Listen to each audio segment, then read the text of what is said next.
right? Shalom. Shalom. We the real Hebrew Israelites. We're going to turn to the east, give all praise, honor, and glory unto Yahweh, Bahashem, Yahushai, Bahashem, Rakakwadash. double honors to the apostles and the elders of Great Millstone, who still do and teach well, who taught us some 100% truth, and peace and blessings and safety to the Lord's elect, scattered throughout the four corners of the planet Earth, all right, which consists of the nation, the elect of the nation of Israel, man, only, okay, which is today in these times, you so-called Negroes, Latinos, Seminole Native American Indians, of Negroid and Indian descent, all right, according to the seed of the Father. But you also have our people that look like the other nations, but their seed goes back to Abraham, Isaac, and Jacob, and they spirit bear witness with the truth in the name Yahweh Bahashem Yahushua, okay?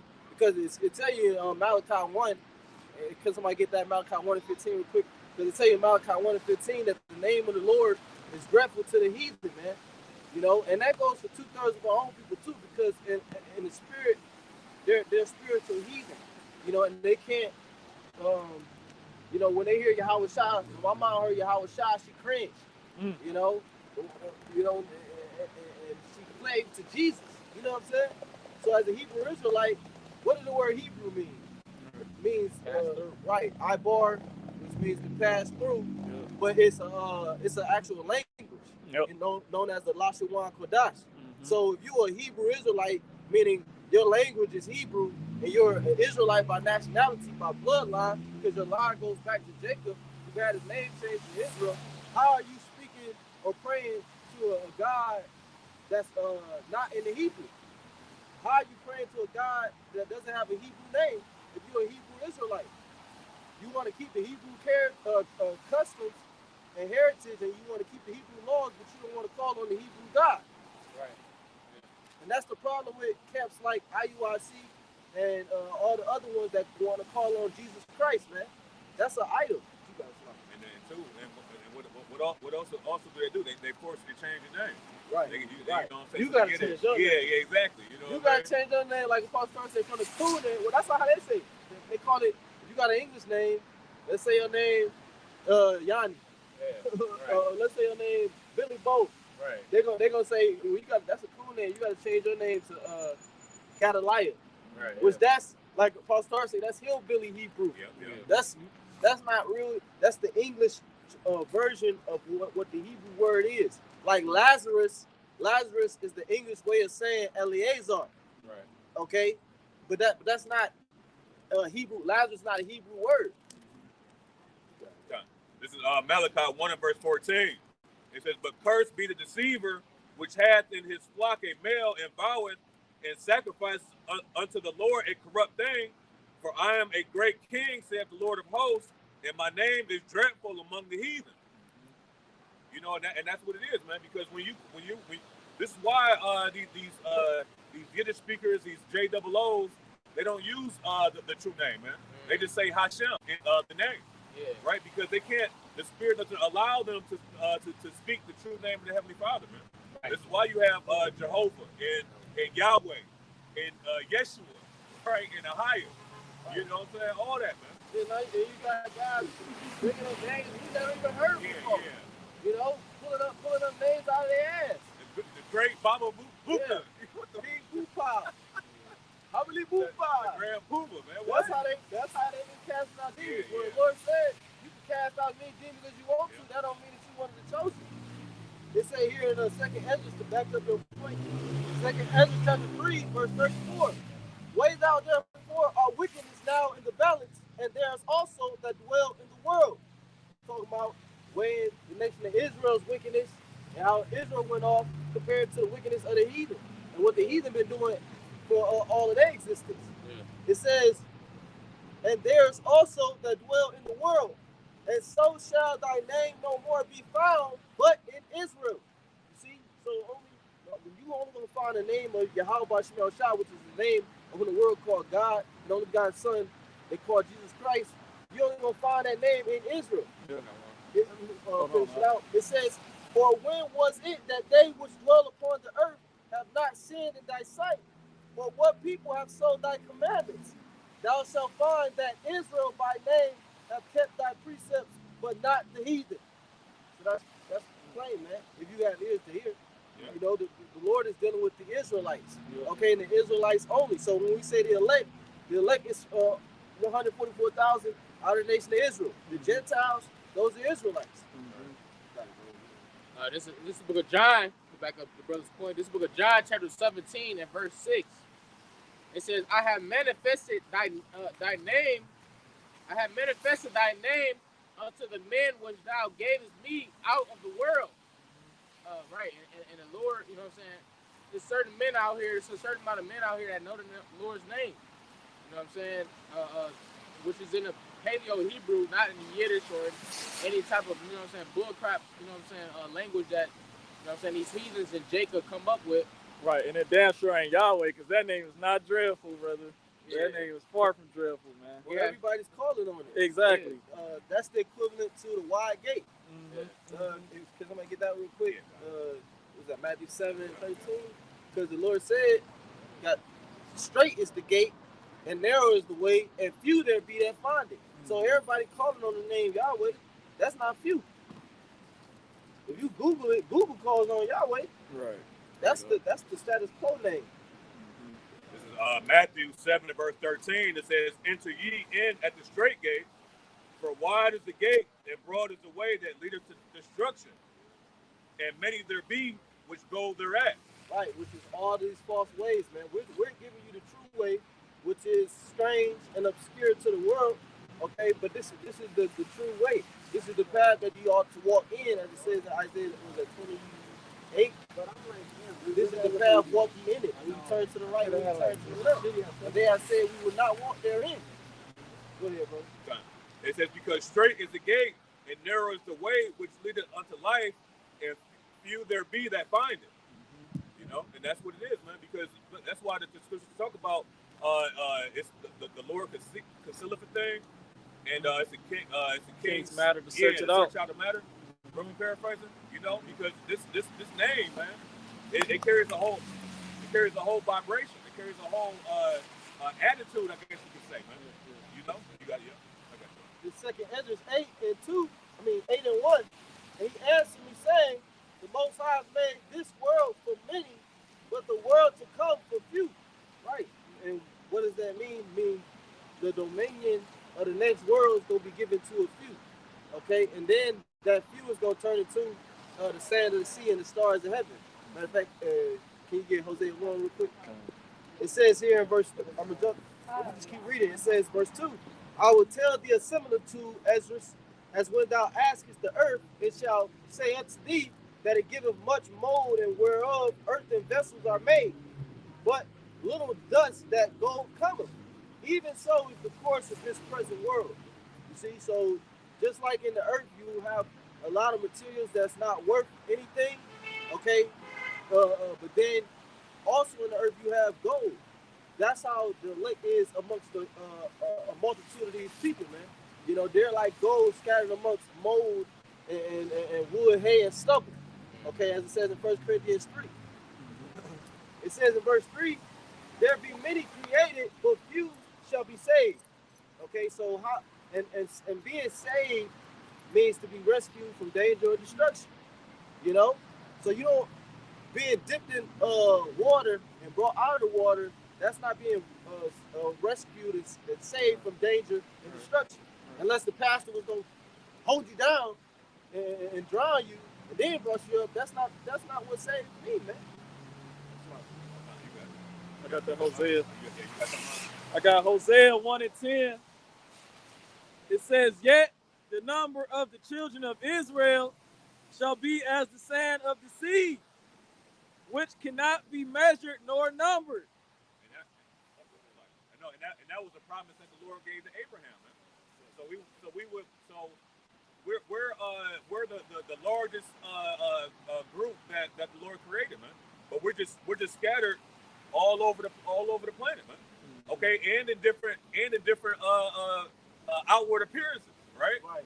And somebody might say, well, it said that he shall make Abraham a father of many nations. Right. Well, again, Abraham was the father of some heathen nations, but the Israelites, each tribe is a nation. And to prove that, just look at modern times.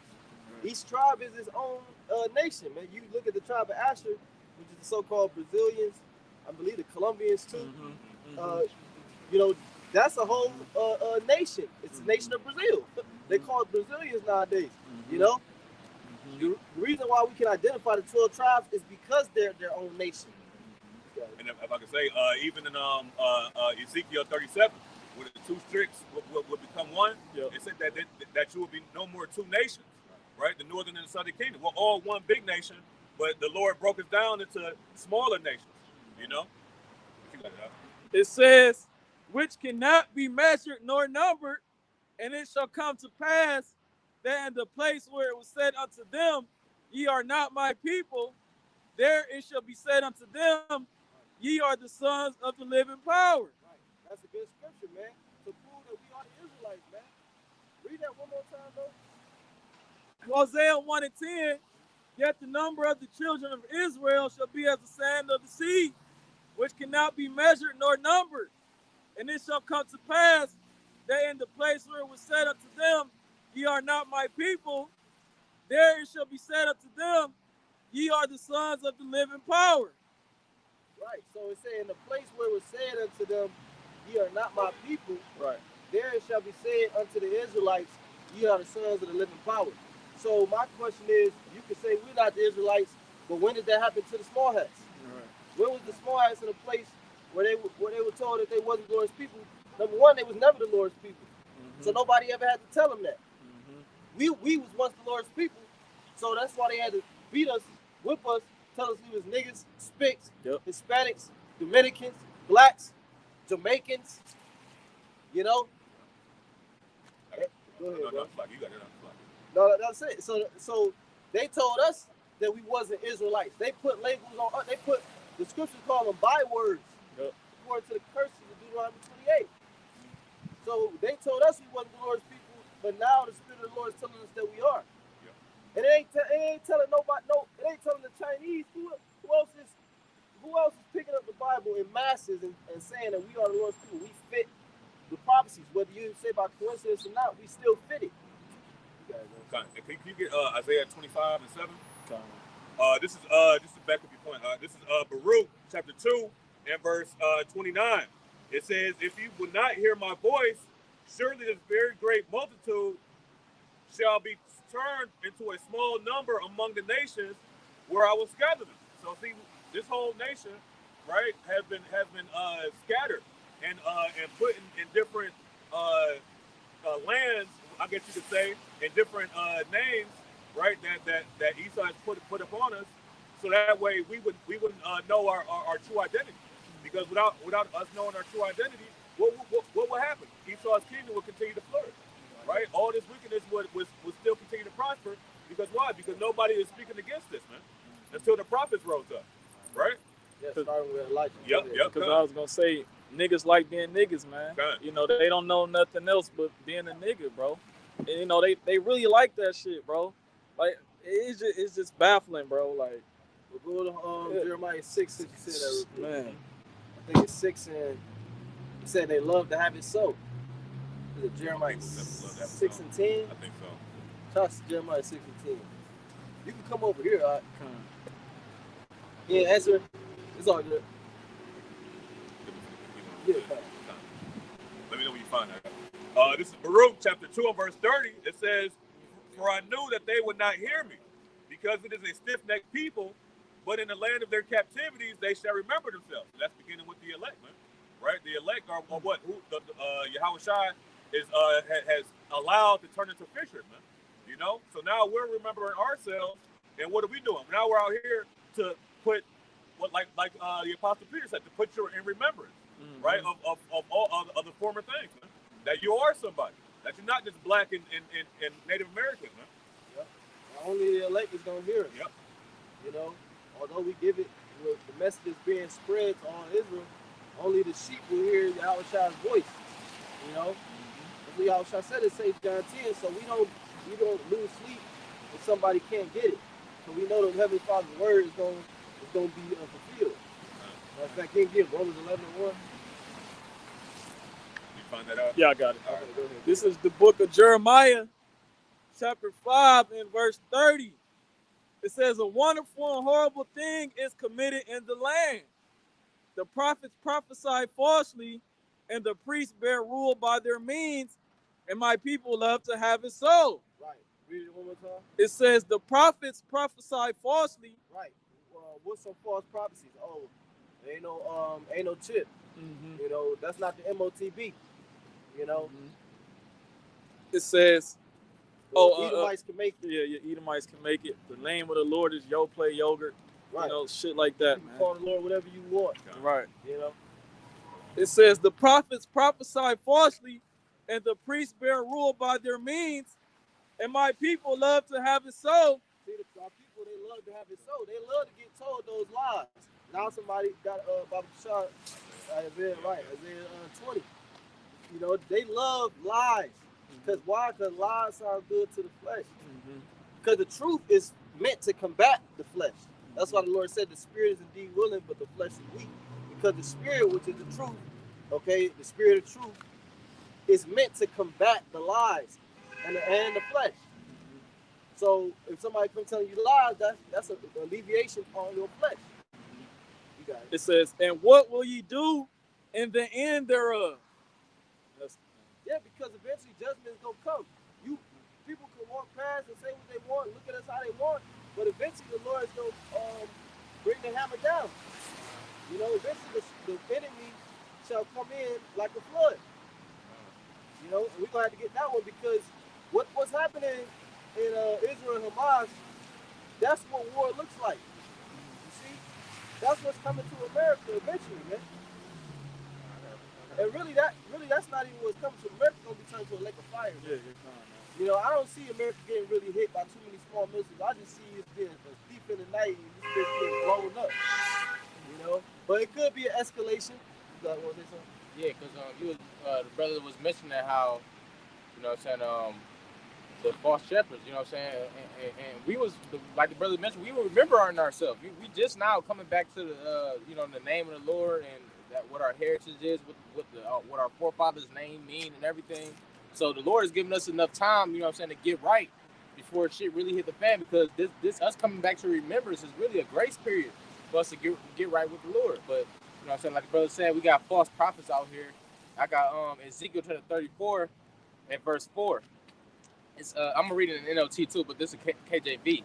It says the disease have ye not strengthened, neither have ye healed that which was sick, neither have ye bound up that which was broken, neither have ye brought again that which was driven away. And we were driven away. You know what I'm saying?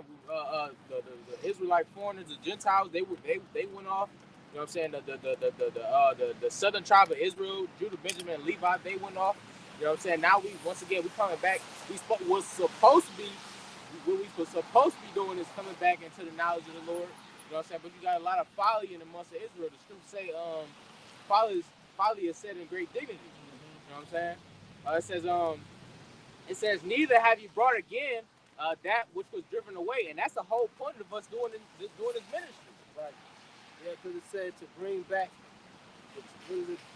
Ezekiel 34 verse 4. Read that again. I'm gonna read from the top. It's KJV. It says Oh, let me read this. Okay, come. Isaiah 43 verse 6. I will say to the north, give up, and to the south, keep not back. Bring my sons from far and my daughters from the ends of the earth. And how the Lord is bringing Israel back by the word of the prophets. You know, it says in Baruch that we were gathered together by the word of the Holy One. You know, and that word of the Holy One is in the mouth of his prophets. So read that verse again. This is Ezekiel chapter 34 verse 4 again. It says, the disease have ye not strengthened. Right, because we're spiritual healers, like Yahushua, coming through the spirit of power of Yahweh by Hashem Yahushua. You know, the prophets, they healed the nation of Israel. You know. Well, that's why it says in those that Wisdom of Solomon that it was going to mollify and placer. But it's the word of the Lord that healeth all things. You know what I'm saying? Why? Yahushua was the scripture says that Yahushua was a physician, right? That he came to heal the sick. Yeah, I think right? so. Matthew 15. I believe so. I can't remember exactly. I know it's in Mark though. But yeah, Yahushua was a physician, man. Right. And so what are we doing? We're many apprentices, right? We follow Yahushua. We see the works that he did. So what do we do? Now we're into the apostles into Yahushua's labor, and now everything regenerating. Now we're entering into their labor, man. You know, from Apostle Harun down. Yep. So there's order. Yep. You know. Go ahead. Back to that Ezekiel chapter 34, verse 4. The disease have ye not strengthened, neither have ye healed that which was sick, neither have ye bound up that which was broken. What is that referring to? It's referring to the nation of Israel. Right. The nation of Israel was sick. They was bound up. The nation of Israel was broken. Yeah. You see? But like the brother said, like the scripture say, with the Solomon, the word heal of all things. Right. Which, and that's important because you said the word. Because even now, like you got like I heard one of the brothers mention that how like you got like a lot of Ephraimites and Judites coming together and doing songs in the mainstream media and stuff like that. Like you got, you know what I'm saying, the southern tribe getting back together with the northern tribe to a certain extent. But the Lord is he's about division. It's a time of war. So this really is the only thing that can bind the broken. You know what I'm saying, if you will. And Yahushua is healing our wounds, man. He's putting up that ointment on our spiritual you know what I'm saying, spiritual wounds, man. Right. You know what I'm saying? And then if I can say, it's the names that did it too, Yep. man. Yep. You know, Jesus Christ and God didn't heal us, man. I got a quick one real quick because you know, brothers talking about about being sick and Yahushua being that healer. This is Isaiah 1 and verse 5. It says, "Why should ye be stricken anymore? Ye will revolt more and more. The whole head is sick, and the whole heart faint. From the sole of the foot." Edomites, they came into slavery, man. Hello. How you doing? It says, verse 6, it says, "From the sole of the foot, even to the head, there is no soundness in it, but wounds and bruises and putrefying sores." Right. What's those bruises, petrifying sores? Like Lazarus mentioned Lazarus earlier. In the parable, Lazarus lay at the door every day full of sores, which is the perils of our condition. You know, the curses. You know, not having no might in our hand, not having no relationship with our women. You know, not seeing our children. You know, these are all sores. Last hire, first fire. Yeah. Last hire first Shot and killed, no justice. These are all sores. Yep. And who's really inflicting these sores upon us? Right. Come on, man. Go ahead, bro. Continuing on in verse 6, it says, "They have not been closed, neither bound up, neither mollified with ointment." Right, our people don't have what they need to be healed, which is what? Like we mentioned, the word. Like it says in Revelation 11, the nations didn't suffer our bodies to be put in graves. It says in Lamentations that these false prophets have not discovered the iniquity of thy people. Meaning they ain't gonna let them know what is the reason why we really at the bottom. And what is the reason why America's about to be destroyed without nuclear missiles. Yeah, and they not gonna let us know, you know what I'm saying, that we the Israelites, you know, because like, hey, these are the Amalekites, you know what I'm saying, these top bangers and all these heathens, these upper heathens, they know that we the Israelites. But you know what I'm saying, the Lord is putting the spirit on the prophets, you know what I'm saying, to Esau the scripture called Esau the illuminated one, you know what I'm saying, the light bearer, you know what I'm saying, so he might forecast it on his movies and stuff like that, but he ain't gonna never come out front and just tell you, oh, you the Israelites. You know what I'm saying? Which the brother had got the precept, I think that was on, what is that, Malachi 1 and 14. You know what I'm saying? The name of the Lord is dreadful to the heathen. You know what I'm saying? So that's why the prophets is important. You know what I'm saying? If I can say, and that's why they'll give us movies like the Book of Clarence. You know what I'm saying? They'll show put the Book of Clarence as a Jake with dreads and everything like that, right? Mm-hmm. But when it comes to the actual Messiah, right. You know what I'm saying? Now you got to be a white boy with dog hair, man. Right. You know, that's the propaganda that Esau pushes, man. Mm-hmm. From what I hear, they said Jay-Z got something to do with that. Oh yeah, kind of, yeah. Book of Clarence. Well, I got a scripture that you made mention of how our people ain't healed and they really not trying to come back to this.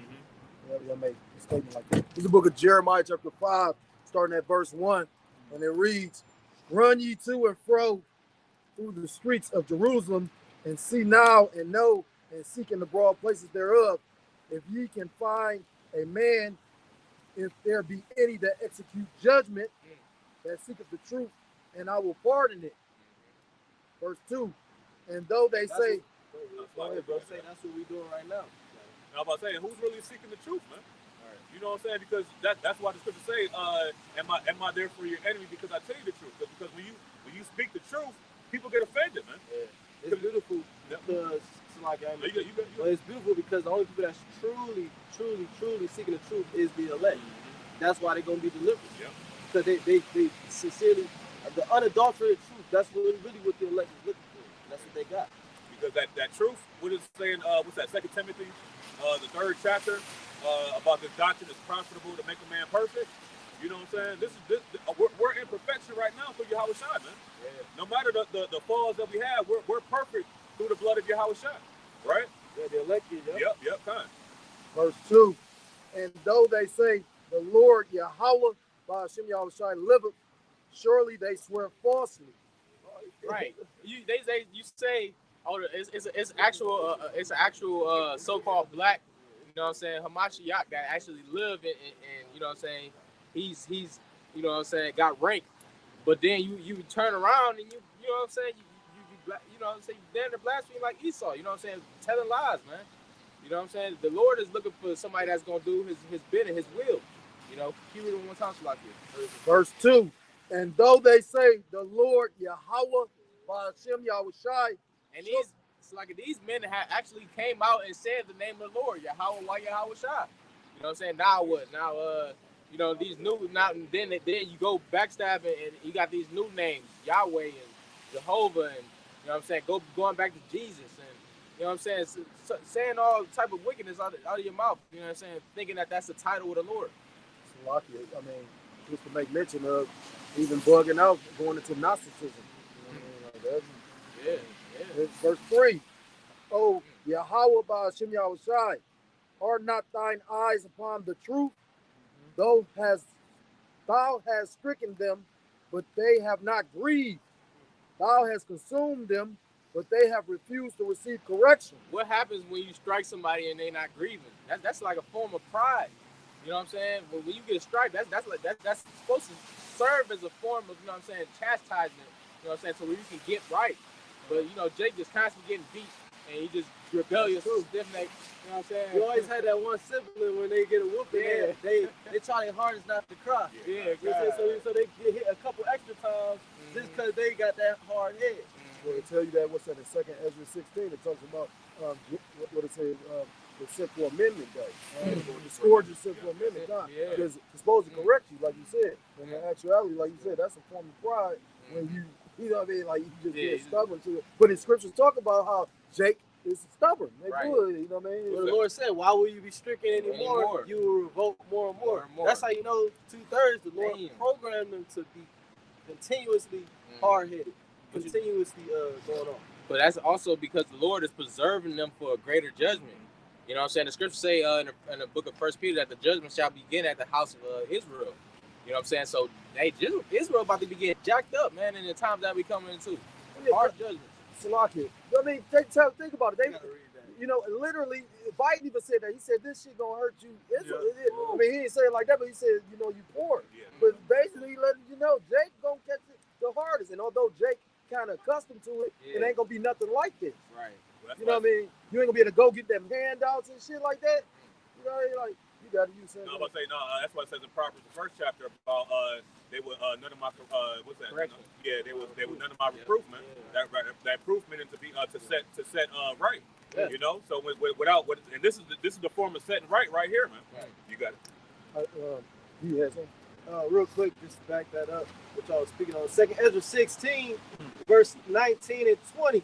Behold, famine and plague, tribulation and anguish are sent as scourges for amendment.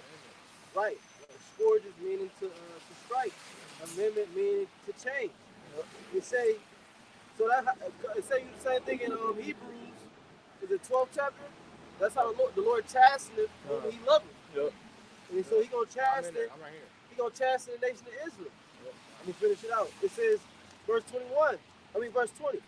But for all these things they shall not turn from their wickedness, nor be always mindful of the scourges.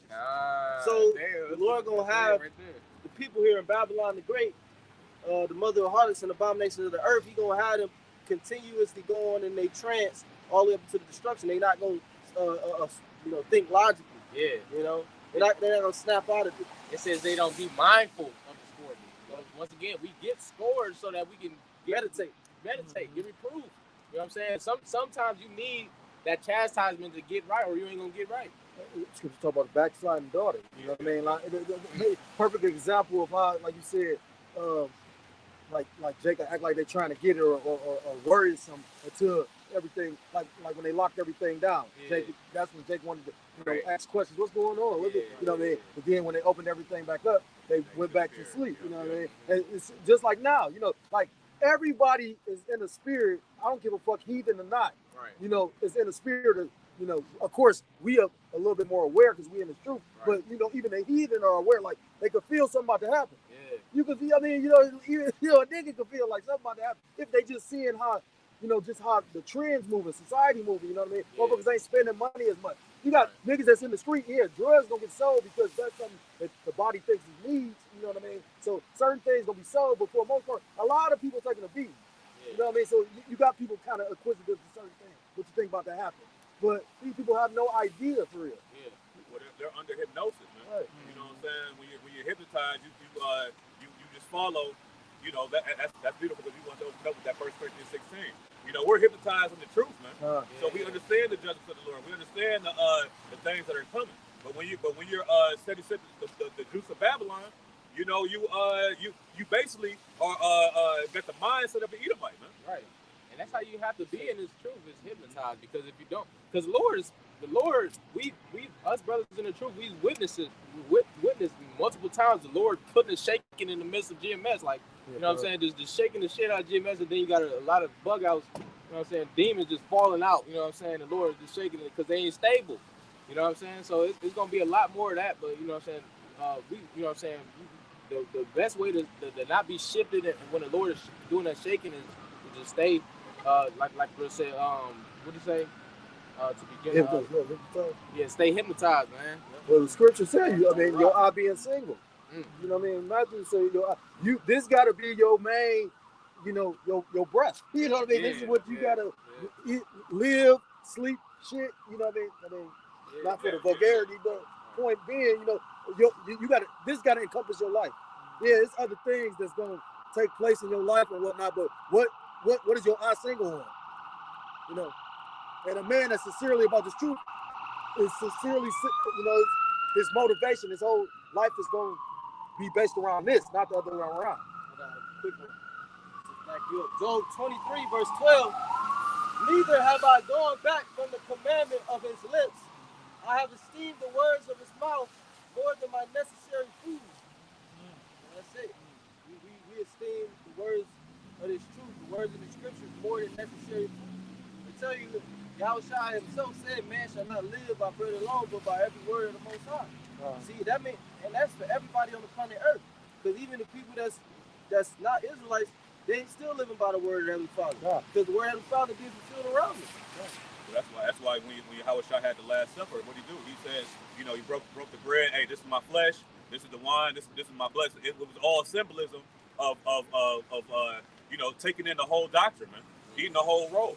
You know what I'm saying? Being fully persuaded in your own mind. Because a lot of Jake ain't really fully persuaded, man. You know what I'm saying? Until shit hit the fan, and then it's gonna be too late. Right. You know? And you can tell you're not fully persuaded when, you know what I'm saying, you're not strictly focusing on the apostles and the breakdowns that was given from GMS.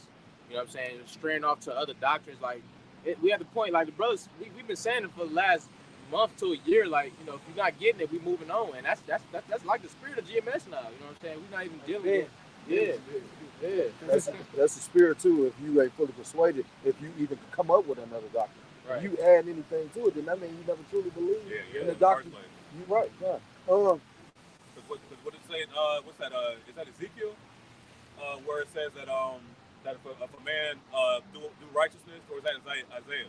Where it says if you do righteousness, you go back into wickedness, none of it's righteousness. Ezekiel 18. Ezekiel 18. I'm there. It's just Ezekiel 18 and Let's finish that.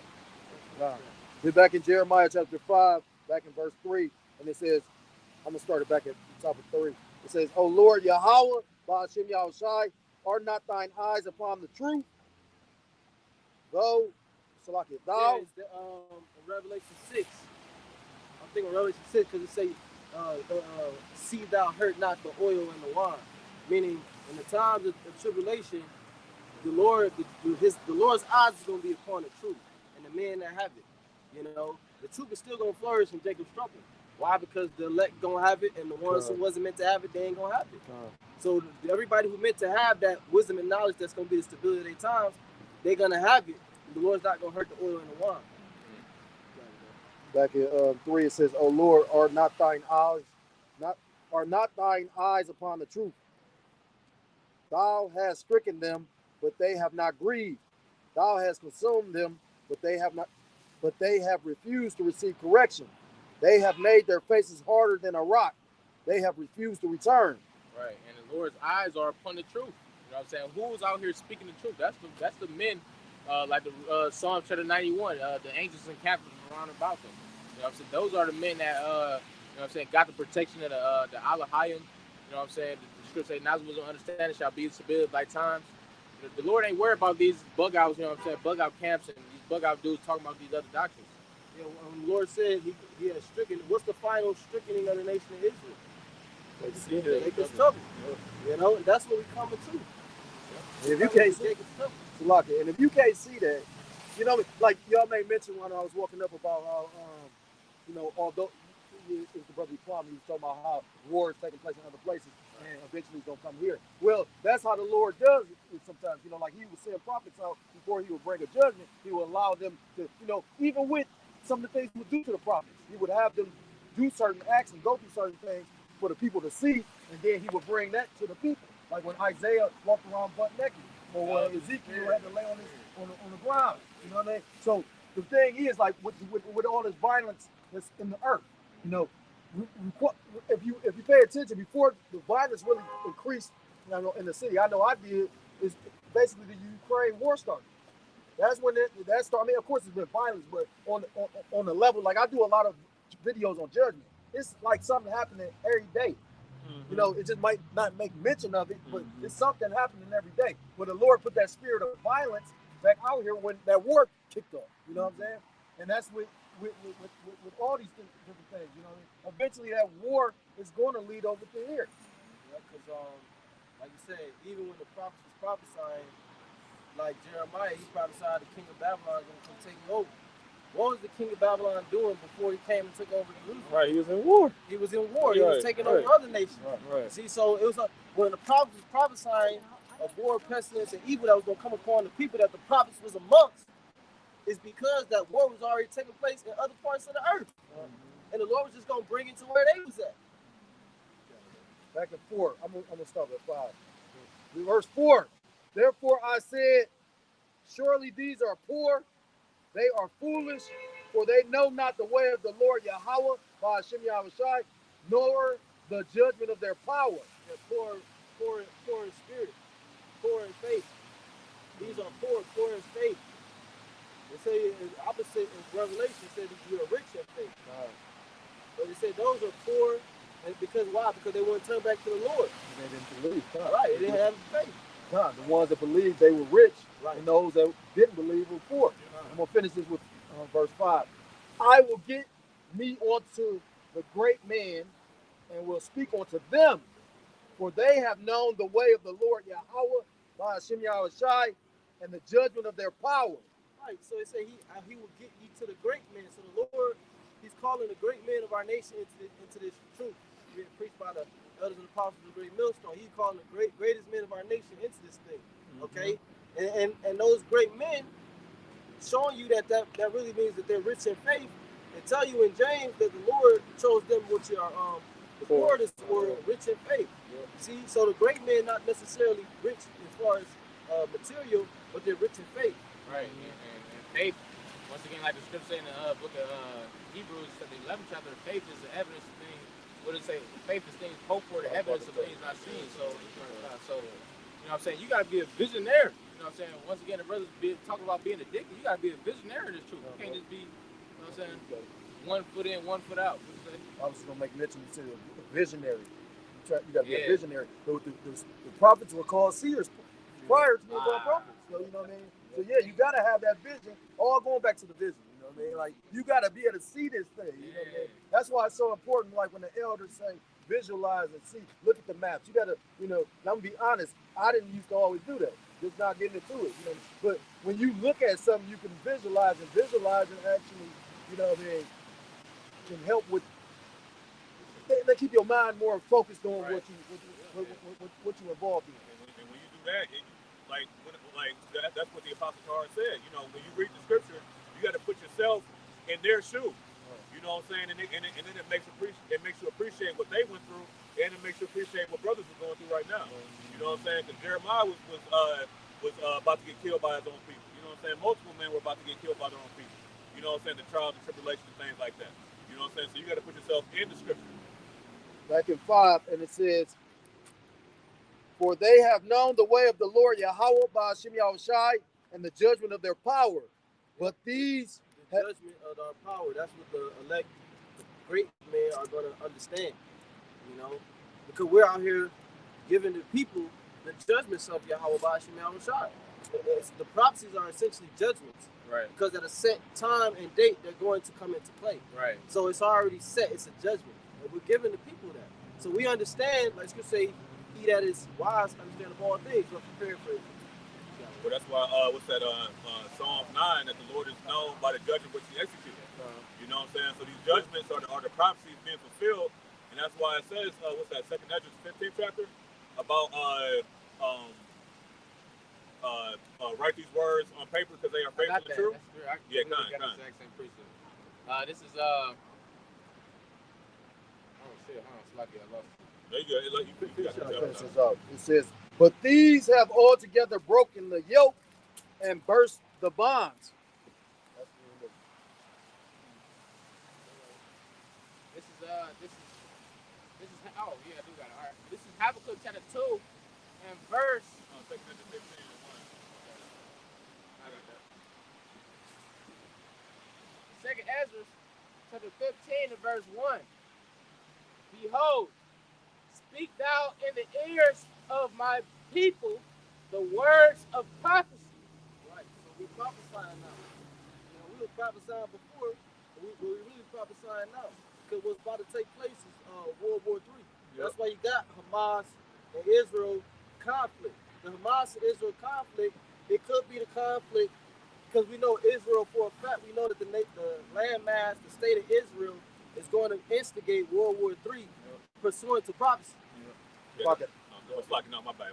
you good. And if I could say this, you know, although this is all, you know, like you said, it's prophecy written in the scriptures, but you also, like, if you know, a lot of brothers have been bringing it out lately about those letters between them two Masons, Albert Pike and I forgot the Italian Mason, but his name was Mussini or something like that. But basically, they were talking about how they were going to try and orchestrate a third war as well.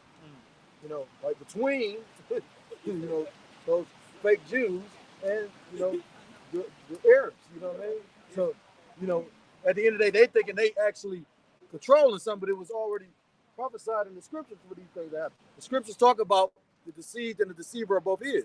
So this thing is going, out of this, more than likely World War III is going. Oh, yeah, kind. Yeah. Well, it's good to say that the least of the flock shall draw them out.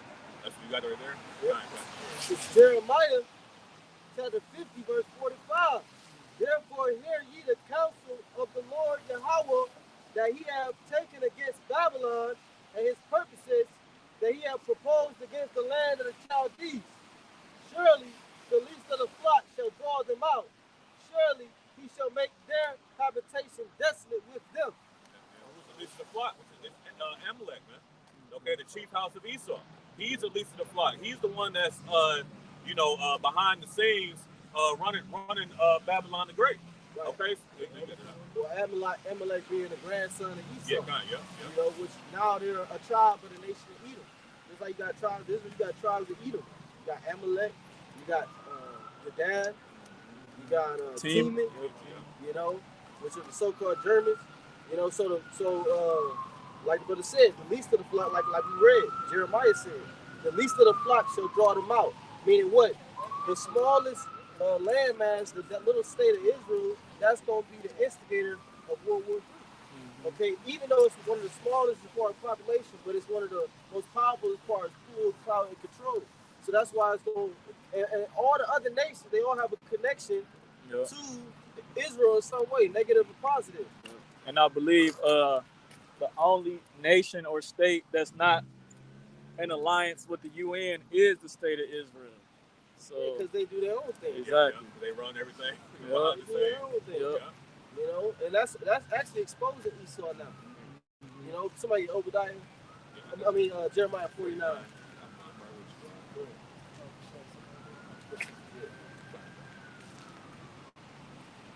Jeremiah 49, 7.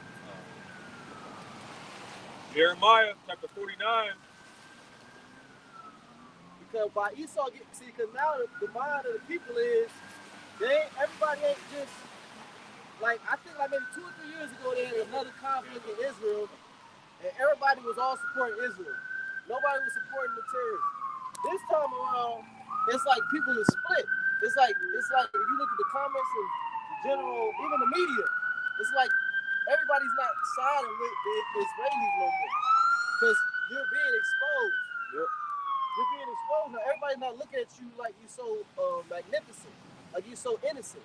You know, like you ain't bombing them too. Yep. Like you ain't marginalizing them the way you marginalize the Native Americans on this land. Right. So people is seeing your patterns, and your patterns actually match what the scriptures call the devil. Right. Yeah.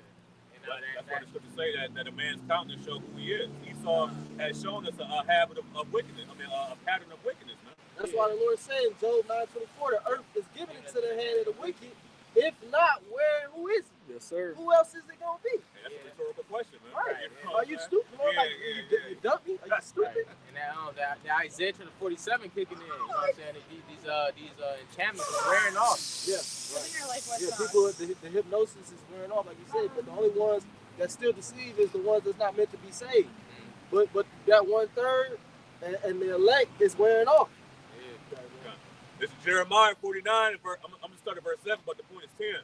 It says, concerning Edom, thus saith the Lord Yahweh of hosts, is wisdom no more into mine? Is counsel perished from the prudent? And the reason why your wisdom is running out is because your time is running out. Yeah. Okay? Your wisdom was predicated upon you really never had wisdom. All you had was time. The Lord gave you time, and now your time is running out. But you was never wise, dude. The knowledge of wickedness is not wisdom. You know what I'm saying? Now you was Nakash, which is an enchanter, a serpent. You was like wise like a serpent, but you was wise in deception. You was wise in deceit and fraud. You was wise in things that lead to zero, zilch, nada, destruction. So if you wise in things that lead to death, is that really wisdom? If you're wise in death, Right. But eventually you're gonna die. right. But if you wise in things that gender life, that's true wisdom. That's true life. Because true wisdom leads to life. That's why Yahweh Shah said, I am the way, the truth, and the life. And look, you got death right there. It's the body of the shadow of death. You got it, bro. This is Iraq. This is the book of Ecclesiastes, chapter 19 and verse 22. The knowledge of wickedness is not wisdom, neither at any time the counsel of sinners prudence. And the knowledge of wickedness is not wisdom, man. That's how Esau had set up his kingdom, right? This is why the Lord is justified by ultimately letting him puff himself up off of pride, just so that way he could be justified by taking them down, just like Pharaoh in Egypt, you know? Yeah, you got it. It's Obadiah, verse 3. I'm going to start at 1. The vision of Obadiah, thus saith the Lord Yahweh, concerning Edom, or Adawam. We have heard a rumor from Yahweh, and an ambassador is sent among the heathen. Arise ye, and let us rise up against her in battle. And that's what's happening, man. Okay, what the Lord has gathered. What is it saying? Isaiah 13. What's that? You get that quick? Like, the host of the battle, yeah. Meaning the Lord is instigating this. The Lord Yahweh Shah He is a man of war. You know. Yeah. So when you see babies on TV getting frantically ran into the hospital, and the baby got half of his head blown off, that's the Lord. That's Yahweh Shah. The Lord is about that. He with that, and He's causing Hamas to do that because it's the time of Esau is running out, man. That's why it says, "Arise, ye, let us rise up against her in battle." Now they stopping water, showing you that this man is the devil, and he don't even abide by his own international laws. He's blocking water and electricity from going in there now. So what's that? That's famine. We read that in 2 Ezra 16, famine, tribulation, anguish, are sent as scourges for a minute. Those things is happening over there in Israel and in Palestine so that you Israelites can get right with the God of the Bible, man. The ones that of you that are of the elect. But the ones of you that are not the elect, you're going to look at that and you're going to continue to live your simplistic, Babylonian, materialistic, base lifestyle, man. And that's why it says in Wisdom of Solomon about chastening little by little so that they offend less. And when you come back to Yahweh Bashem Yashai. But you refuse to acknowledge damn near anything. Your offense. Yeah, exactly, man. Y'all need an umbrella? I'm gonna run to the store. Obadiah verse 2. Behold, I have made thee small among the heathen. Thou art greatly despised. And you're greatly despised among the heathen. Can you get Revelation 17? Yeah. And what does that word small mean in the Hebrew? It means insignificant. You know? So the nations now, the Arab nations, the Chinese, which is Moab, the Japanese, which is Ammon, the nations of the heathen, they look at the so-called white man as insignificant. Okay? They don't look at him as the big bad bully or the big boss man. They don't look at him like that no more. Yeah, Con, you, what's that? That's what the point you just made. The nation don't look at Esau as a big bad bully. Oh yeah, Con, because why? Because the scriptures say, "Let the weak say, I'm strong." Man. Right. The Lord has, allowed these nations to get the full capabilities of just like Esau. When the scripture says in Revelation 13 that He made fire come down from heaven inside of the nations, that was the first instance of an act of a war like that, man. A nuclear fire. Yeah, that's nuclear fire. Yeah. You talking about Sodom and Gomorrah? No, I'm talking about when Esau and Nagasaki and Hiroshima, you know what I'm saying? Like a physical nuclear. But that prophecy is actually referring to a different bombing, though. Okay, kind I gotta go back. I think it was some smaller ones, wasn't it? It was a small. The prophecy of him calling fire from heaven was originally referring to a smaller bombing. I think it was like had to do with NATO or something. Yeah, right, with NATO. But it's the same thing. He did this. Fire still came down from heaven. When he hit Hiroshima, it was a fat man, a little boy, a fat boy, a little man. You know, he dropped those nuclear bombs. See, but now, like the brother said, like the scripture said, Joel 2, let the weak say I'm strong. Now all these nations have lake of fire power. See, the nuclear fire is lake of fire power. When you read lake of fire in Revelation, it's talking about nuclear.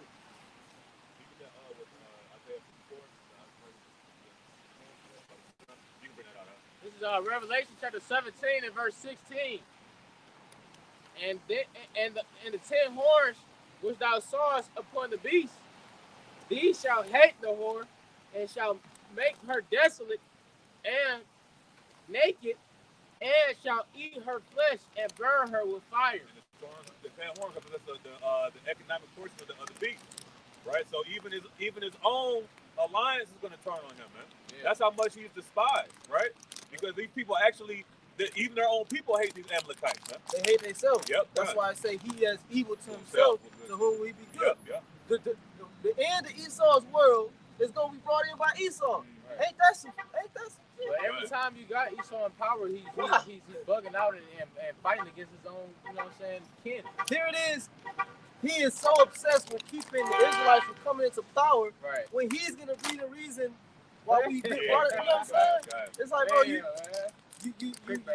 target is wrong. You know what I'm saying? The scripture say that he that layeth a pit shall fall in it. What the paraphrasing? So he lives by the sword, he dies by the sword, man. That's the power of the Lord, man. He gave him blessings to take his own self out. You know? You got that out? Isaiah 54, verse 16. Behold, I have created the smith that bloweth the coals in the fire, and that bringeth forth an instrument for his work. And that word smith is just short for blacksmith, a person who uses their hands to formulate something. Make weapons. Yep, make weapons. Yep. You know, so now the Lord has allowed these other nations to have the same nuclear capability as Esau, man. Right. And the modern day smith being these nuclear scientists. Yep. I remember a couple years back, you had one of the Ismailite Iranian Persian scientist was assassinated. Nuclear scientist was assassinated. You know, because you might think, well, what does this nuclear scientist got to do with anything? He got to do with a lot because you're living in the time of the war Armageddon. You know, you're approaching the time of the war Armageddon, I should say. So, yeah, the nuclear scientists got bags on their head and they getting taken out. Because this thing is serious. That's more proof that this thing is going to happen. Why would they be assassinating nuclear scientists if this threat wasn't real? If I could add, that's spirit that you're speaking on that, because I'll be listening to a few different economists, and this one guy, I forgot the name of his channel, but he was talking about, you know, like, cause everybody had their own little theories about that whole signal that happened. What was that, the 4th? The October 4th, yeah. That signal that he shot through your cell phone. Well, you know, everybody had a theory about it, but basically they were saying that more than likely was them testing the system if they had to do like a nuclear alert. So, you know what I mean? Because it's not a coincidence. It wasn't just America that did that. It was like Russia. It was a couple countries that actually did a signal like that. So yeah, because it say, second Esdras, the trumpet shall give a sound. Every man shall suddenly be afraid. That trumpet is going to more likely be, like what I said, it's going to more likely be your cell phone getting a This is the emergency national defense, you know, military, whatever. You need to immediately take shelter.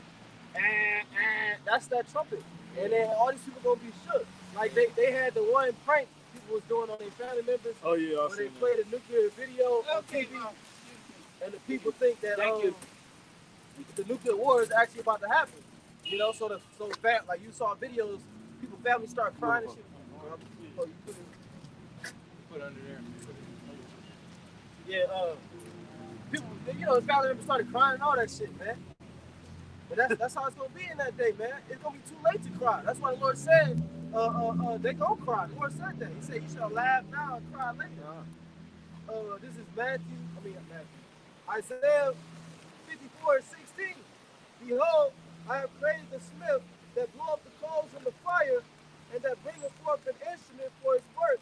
And I have created the waster to destroy it. Hey, that's what it is, because there's gonna be a lot of destruction. Somebody could what's that, Proverbs 7? Psalm 7. The arrows of this.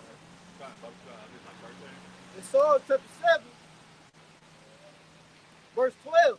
If he turn not, he will whet his sword. I'm sorry, 11. Psalm 7:11. The Most High judgeth the righteous, and the Most High is angry with the wicked every day. Hey, why? Because Yahushua, the vengeance is burning in his heart, man. Yes, sir. You know what I'm saying? He's waiting. He sees the BS, man. He went through it. And you know what I'm saying? And the Lord's anger is you know, is you think we angry with Esau, man? Yeah. Wait till you see when Yahushua return, man. Yep, done. I got one back as well. This book of Amos, chapter 3, and verse 6. It says, "Shall a trumpet be blown in the city, and the people not be afraid? Shall there be evil in the city, and the Lord have not done it?" And the Lord have not done it. You know what I'm saying? So, yeah, these are going to be the judgments of the Lord for Jake not getting right. You know? Where's the trumpet? We're going to trumpet right now. The trumpet is to give you warning, man. So when somebody gives you a stern warning, are you not going to be alert? Are you not going to be cautious? Are you not going to be anxious, afraid? Oh, yeah. You know? Are you not going to meditate on what you need to do to avoid whatever is being warned to you? But the people are not doing that, and we already went into why. Because they've been blinded by the Heavenly Father. The good news is, which is the word gospel, good news is that the elect is going to return and be saved and delivered, man.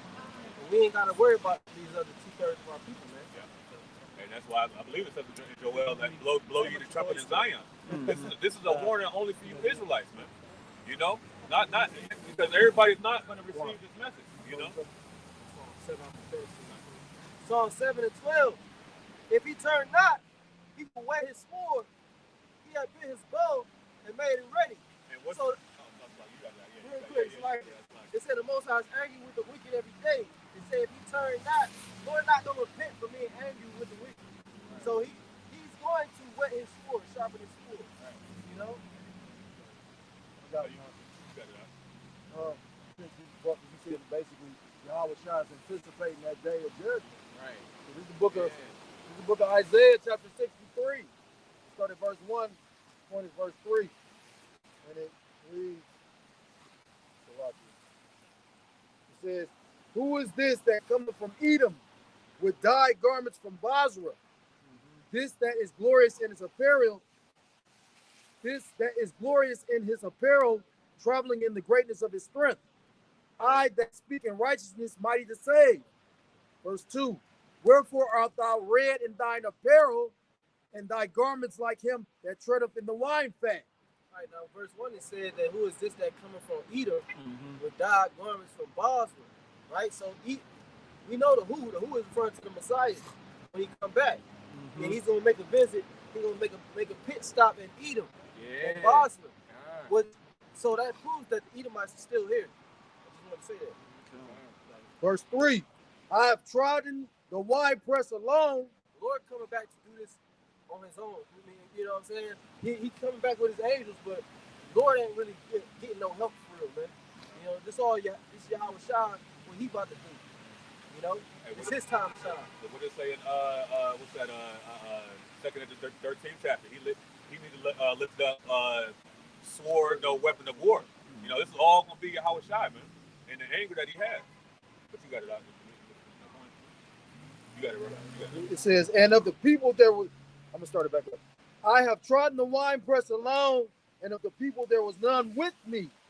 For I will tread them in mine anger, and trample them in my fury, and their blood shall be sprinkled upon my garments, and I will stain all my raiment. Verse 4, for the day of vengeance is in mine heart, and the year of my redeemed is come. The Lord, Yahweh Shai, is sitting up in the heavens, and he's ready to come down and take vengeance, man. Right. That's what he's sitting up at. You thinking that he's up there looking like a white boy with a baby on his lap. Hell no, he up there thinking about ready to come down here and do mass death, man. That's the balance, though. Yeah. You know what I mean? Because the Most High God, he tells you a false weight is an abomination, a false balance. So, it ain't all love. You know, it ain't no such thing. It ain't all hate. You know what I mean? It ain't all sunshine. Right. Some days you get rain. Some days you get rain, and some days the rain go away. So, that's that perfect balance. So it make only the most sense that Yahweh Shai, he came humble and as a servant the first time. A great teacher, but a servant nonetheless. Because he came doing the will of his father. Right. Now he coming back to enact, judgment. You got it. And I'm thinking about Exodus, the 15th chapter, where it talks about how The Lord is a man of war. The Lord is a man of war. You know what I'm saying? But once again, the Lord Yahweh Shai is anticipating, the destruction of Babylon the Great. And this precept in particular is for the nation of Israel, but it can also go for Esau too. This Deuteronomy chapter 32 and verse 22.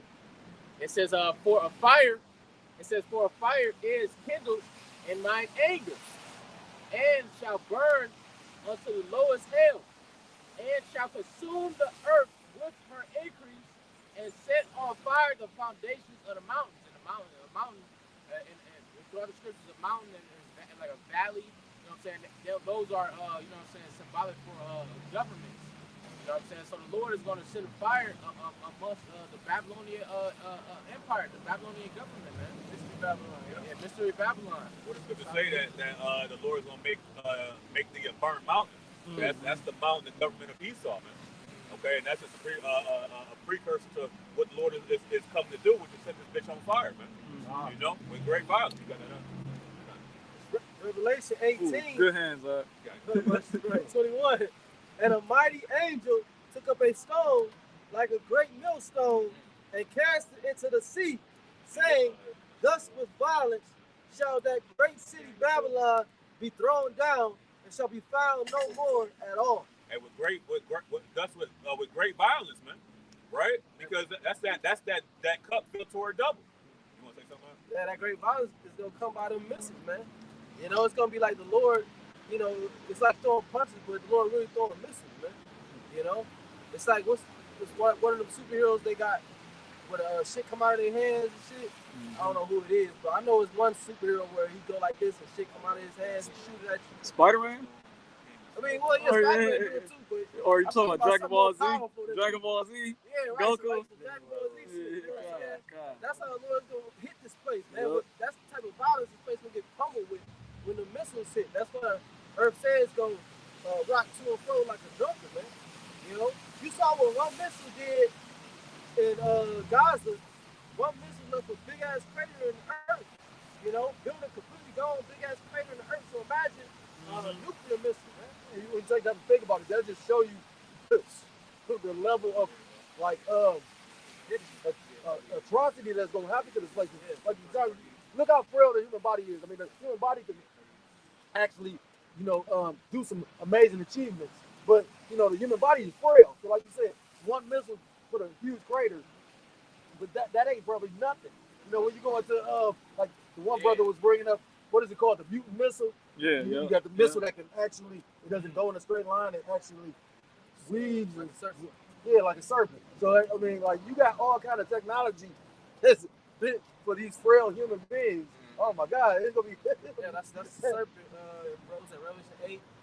We're talking about how it had the face of a lion and its tail was that serpent. Because the missiles, even a regular missile, when they shoot out the silo and then do like a zigzag, you know, and shoot off like a snake. What is that called? A lion with a serpent tail? That's the missile. Revelation 8. He talking about. But that's why in Joel, the second chapter talks about the horsemen not breaking their ranks. You know what I'm saying? Because the Lord has put it on these scientists' minds to put the have them what's it called, stealth mode, and you know, flying under the radar, hypersonic, all that, man. You know. Like you said, under the radar. You know what I'm saying? But this how you know the Lord has blessed Esau with the sword. He wouldn't have had his technology no other way. Yeah, and the nuclear missiles is also another word. Esau like big word. It's called exo-atmospheric. Exo meaning outside the atmosphere. So these missiles is gonna be going outside the firmament and coming back down at a full speed, man. Yeah, that's why the scripture liken it to stars falling from heaven. You know what I'm saying? Because they're going to be shut up out the atmosphere and then out of the way of radar or protection. And before they know where it's going to drop it at, it's going to be too late, you know? So hyper means over or exceeding, and then sonic deals with sound. So it's a hypersonic, with the hypersonic missiles, they go faster than the speed of sound. And they also go faster than what can be detected on radar. It says hypersonic of or relating to speed or 5 times that of sound in air. Capable of moving or utilizing air currents that move at hypersonic speed. Wind tunnel. I think it was mentioned how some of the missiles can go faster than the speed of sound. Yeah, I just heard that. This is Daniel chapter 2 and verse 32. Because we just mentioned in Revelation 18 about how Babylon's gonna be destroyed with violence. You got it, huh? It says this image's head was of fine gold. And that represents the dream that Nebuchadnezzar had, and Daniel was breaking the dream down to him, right? So the head of gold represents the Babylonians. You got it, huh? His breast and his arms of silver. And that represents the Medo-Persian Empire. You got it, huh? His belly and his thighs of brass. And that represents the Greek Empire. His legs of iron. And that represents the Roman Empire. His feet part iron and part clay. And that represents Babylon the Great, this current empire. right? Part iron because it's the Roman Empire revitalized, I guess you could say, right? And part clay. We go break that clay down. It says, "Thou sawest till that a stone was cut out without hands, which smote the image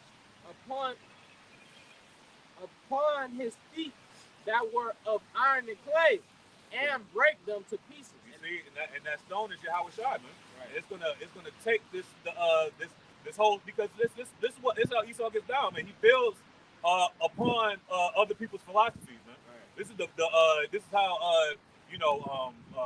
Egypt got down, Rome, Greece, all these people, man. They build it on top of these recycled gods, man, but just different names, right? Yeah, because forgot who I was watching. I think it was the brother Bakar Ma, but it was those gods. I mean, those false gods, Yeah, I should say. kinda. Those are really demons, and demons don't die. So people still worship the ancient demons. They just go by different names. Yeah. So you know what I'm Right. saying? Yeah, like So you had- that spirit is revived. Like Ultra Halloween, peace, it goes back to the ancient custom. Easter go back to Ishtar. You know, Mhm. Yeah, how fertility we god. pass through the fire from Molech, man. Right, You right. know? Molech. Uh-huh. You know what I'm saying? So, but now it's Halloween. Yeah, It's just a new Halloween. name, but it's the Right. same deity, it's the same demon, same spirit. Scripture say, no new thing under the sun. Right. If I could add, you have time, because I think they were saying that's why you got like so many different names for Semiramis. Like Semiramis is supposed to be the same deity as Isis. Yep. Because it's just different cultures called her a different name. Yeah, and worship right, her as different. Yeah, kind of. Yeah, kind of. Revelation 12, verse 7. And there was war in heaven. I did read Revelation 18 too. Yeah, kind of. It's Revelation 12 and 7. And there was war in heaven. Michael and his angels fought against the dragon. And the dragon fought in his angels. And who are the Dragon's Angels? These military aircrafts, the helicopters, right? Fighter jets, all of that, man. And even the concentrated laser. You know what I'm saying? They got some weird stuff. Oh, the in Dew? military. The direct energy Yeah, weapons. yeah. The Maui. You know what I'm saying? That's a creation to try to stop the host of heaven, man. Man, all that shit is weak. God. You know what I'm saying? The Lord could just make you cease to exist in this dimension. Yeah, like the chair, like you, a fighter jet could be chasing a chariot, and then you just see the fighter jet just disappear. Like you had Thanos, you know what I'm saying? Yeah, like Hey, come on, man. What was It's gonna be a flawless- Grand Zeno? Oh yeah, Grand Zeno. Yeah. You know can what just I'm saying? erase your Yeah, ass. erase your ass from existence, man. Yeah, that's how the Lord do, man. It says, And that's what the Lord about to do to Esau, man. Hey, if I could add, because I remember first brother I ever heard make a mention of this, it was the brother, what brother? I said, I mentioned the brother, they think of the brother's name right now. That's Satan right there. The elder brother from New York. I'm Amun Gabar. He made mention of the power of the Lord when you're speaking about, how insignificant Esau really is. And it looks grand to us, but it's insignificant because the Lord gave you.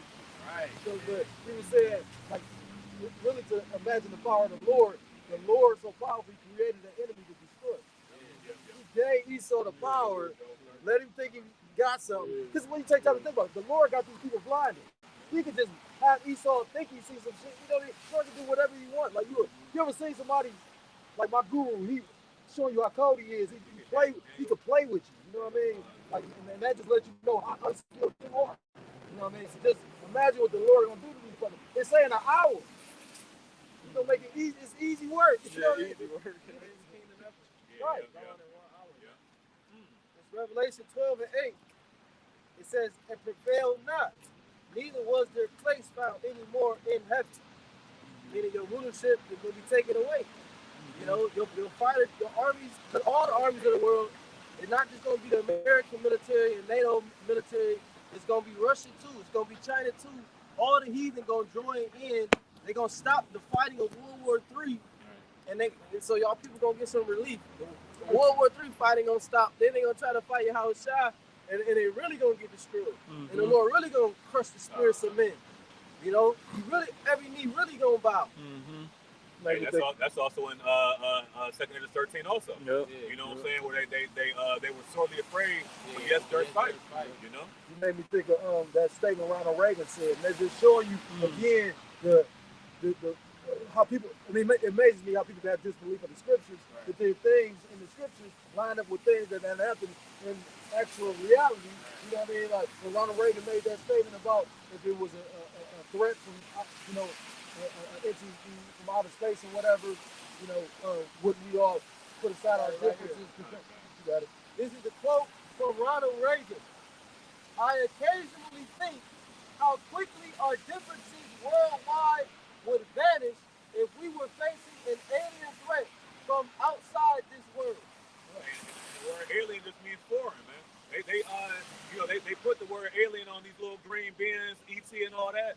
But really, anything foreign outside is alien. It's foreign, you know. I think you're an illegal alien. If you jump the fence in Mexico, you're an illegal alien. Right. Well, really, the only aliens is you, Esau. Yeah. You the vagabond. A vagabond mean an alien. Yep. You a fugitive and a vagabond in the earth, man. Going everywhere you don't want to. You're not welcome there, man.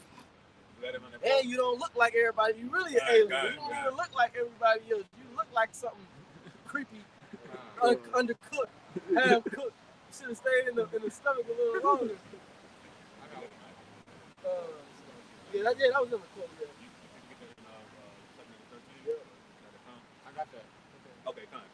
This second Ezra, this book of 2 Ezra chapter 13 and verse 33. And if I can say too, because why did Reagan say that? Because it's in the scripture. Right. You know what I'm saying? It's biblical prophecy. It was biblical prophecy that Cristobal Colon will use the scripture to find the northern kingdom over in the so-called New World, man. You know, all these things are already written, and that's how. And Esau just reads and then does it. You know what I'm saying? It makes it feel like he's God. But if I can say, Ronald Reagan, it says right here, a joint resolution, House Resolution 487, a joint resolution authorizing and requesting the president to proclaim 1983 as the year of the Bible. In the United States, 1983 was designated as the year of the Bible by President Ronald Reagan. Yeah. By proclamation 5018 made on February 3rd, 1983 at the annual National Prayer Breakfast. Salaki. That's the same year he made that statement, right? Yep, probably. I think it was 83. I wanted to research it. But, and that's one thing you made me think of something when I forgot what statement you made, but, like you got that demon vocab, he constantly trying to debunk what we believe, but that's one thing you can't debunk. You know what I mean? You can't debunk prophecy. And so prophecy said that the Israelites was going to come back to, knowing who they were, and, where's that taking place? Mainly. Right. That's we spoke about that before you walked up. That's why the scripture says you can do nothing against the truth but for the truth. Right. You know what I'm saying? They can do everything they can to try to tear the truth down, but really, you just building the truth up. You know what I'm saying? Right. You propping us up. Free promo, like they say. Right. Free promo. Or, bad publicity is good publicity. Yeah. This is 2 Ezra chapter 13 and verse 33. And when all the people hear his voice, talking about Yahweh Shah, every man shall in their own land. 2 Ezra chapter 13 verse 32 to 35. No. Keep going. I just thought you said 2 Ezra chapter 15. It says, and when all the people hear his voice, every man shall in their own land leave the battle they have one against another. What's that battle that they have one against another? Armageddon. Right. Revelation 16. I'm gonna go there. Go ahead. I'm going to get your Quick precept. Say Revelation 16. Tell I think it uses the word battle in Revelation 16. It's verse 34. And an innumerable multitude shall be gathered together as thou sawest them willing to come and to overcome him by fighting. And why is it an innumerable multitude? It's because all these nations, right, when they see Yahweh Shai, they know it's a rap, man. So they're gonna collaborate to try to overthrow Yahweh Shai, man. So everybody's going to be fighting against each other until Yahweh Shai cracks that sky, and all the focus is going to be on Yahweh Shai. show you how simple these heathen are. They even though they're having a war that's literally destroying the earth and humanity, and then an outside force comes in to intervene, and their only thought process is let's fight him now. Right. But that's Not that, or maybe this a mediator. Maybe they trying to help us, get it together. Right. No, they thought is let's fight this motherfucker. Hey, Kill him. That's stupid, man. Hey, this dude made a video. It's kind of unrelated, but it made me think of something when you did that. Because it was a video, a dude, he was playing like a 2/3, and he was saying how, like, say for instance, two individuals about to fight, and one dude getting bitched out or whatever. But so, say for instance, me and you get somebody. Say for instance, me and you about to fight, and then I don't want no smoke with you, and then I come over here to him and say something to him like, "What's wrong with him?" And then you say something I don't like, I'm ready to fight you. right. Videos like that. Right. Right. And that only happens when you're drunk. Oh yeah. So these people, the heathen, they don't have the truth. Right. So they're not gonna be able to bear witness to the truth when it's literally in front of their eyes. They're gonna try to fight it. It says in Revelation 16, because they mention the word battle, they're gonna lead a battle in their own land. Revelation 16 and 14, for they are the spirits of devils working miracles, which go forth unto the kings of the earth and of the whole world to gather them to the battle of the great day of the power almighty, which is the battle of Armageddon. And those spirits are the three unclean spirits like frogs, which is Vatican City, Washington, D.C., and London. The financial aspect, the religious aspect, and the military aspect of how this devil pushes forth his agendas. One of the tools he uses to push forth his agendas. Because he got many different tools and shit, Hold that real quick. You got that Joel 3? Nah, this is the book of Joel, chapter 3, starting at verse 9, and it reads, proclaim ye this among the Gentiles, prepare war, wake up the mighty men, let all the men of war draw near, let them come up, beat your plowshares into swords, and your pruning hooks into spears, let the weak say I am strong. And that's that. And see that's what's going to happen. Well, that's what's happening right now, man. Everybody's signing up to the big bad bully, man. You know what I'm saying? Because now, because Esau was 6'5" in middle school, bullying on little kids. But now everybody that graduated, now everybody's 6'5". You know what I'm saying? Now everybody got hands. Yeah, they all got them nuclear missiles. You can't say it enough.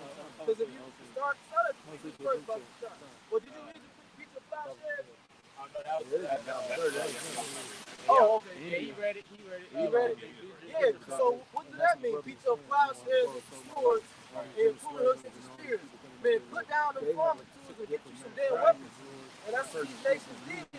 And the type of nation that they chose, because of Isaiah 9 and 5, it says, this war shall be with burning and fuel of fire. The weapon that they chose was nuclear missiles. That's how they leveled the playing field to America. That's why Egypt is saying they not jumping in. They said they gonna, whatever happens to Israel and Hamas, that's between them. They're not jumping in. And it's gonna be a lot more that the plowshares being beaten to swords, because the Lord Esau is about to start making a lot more weapon forming factories. You know what I'm saying? As the war progresses, man, because it's gonna be a bad time. Yeah, but that's how they make wars a racket. Yeah. Because if you read a book called Wars a Racket, wars is created so that people at the top can make a whole lot more money than they normally would through steel, iron, all the things that war requires. Military weapons. Right, military weapons, right? Steel, iron. Let's just break down the steel, iron. These different materials that these people at the top they own. They manufacture those things, and when you read the book War is a Racket by Smedley Butler. General Smedley Butler, right, Water. It's a short book, but you're going to see how much this devil make during years where there's no war, as opposed to how much this devil make during years where there's war. Right. And it's crazy amount more. It's just because of war, like the price of goods go up. Right. You know what I mean? So people really, that's why a lot of the brothers that's in the truth, like our head, we watching a lot of movies. I know Brother Spears don't be entwined into everything that everybody do, but at the same time, that's a good way to get a visual on certain shit. You go watch that movie Saving Private Ryan. Like, although that ain't real, because it's it's active, but the gore is still it's a visualization. You got to prepare your mind for certain shit. Man, just turn on the news, man. Just turn on the damn news. The news ain't showing you. Hamas and Israel. You gotta go on Twitter. You're right. Go on Twitter, type in Hamas and Israel. You're gonna see some graphic shit. You know what I'm saying? Niggas with their head blown up. Just go on Twitter and because Twitter is like, I'll make a video and I'll post it, so it's not really restricted. You know what I'm saying? Yep. Like Elon Musk, he be letting that shit go. You know what I'm saying? He let that shit go. Yeah, certain shit. You're right. Yeah. Because he controlled opposition. He still could, right? Exactly. But at the same time,